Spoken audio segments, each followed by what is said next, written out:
start with North Korea firing hundreds of artillery shells off its western coast this morning near South Korean islands located close to the inter-Korean border as the regime scrapped the 2018 military pact a few months ago. The South Korean military took action in response. Our defense correspondent Choi Min-jung leads us off. North Korea has fired what is presumed to be coastal artillery shells into waters near South Korea's border islands west of Incheon. Seoul's Joint Chiefs of Staff detected that more than 200 artillery shells were fired from 9 a.m. to 11 a.m. Friday from areas north of South Korea's Baengnyeong-do and Yeonpyeong-do islands. The shells splashed into waters north of the northern limit line in the maritime buffer zone. The last time North Korea opened fire in the maritime buffer zone was around a year ago in waters off Gangwon-do Province.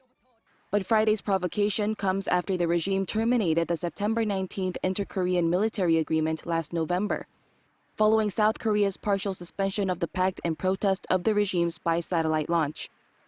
Under the agreement signed in 2018, a maritime buffer zone was established in the NLL to prevent armed conflict, prohibiting such artillery fire. South Korea's military denounced the provocation, calling it a threat to peace on the Korean peninsula, and vowed to take action. We sternly warn that North Korea is solely responsible for the escalated crisis and strongly urge the North to stop immediately. Our military is tracking and monitoring the situation under close cooperation with the United States and will implement measures corresponding to North Korea's provocations. Shortly after the warning, the South Korean military conducted maritime live fire drills at the northwestern border islands under the watch of the defense minister.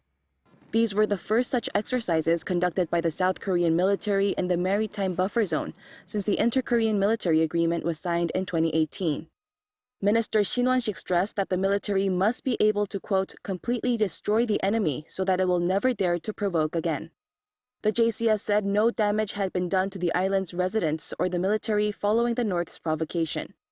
However, South Korea did order civilians to evacuate to shelters at around noon at the request of the South Korean military. Choi Min-jung, Arirang News.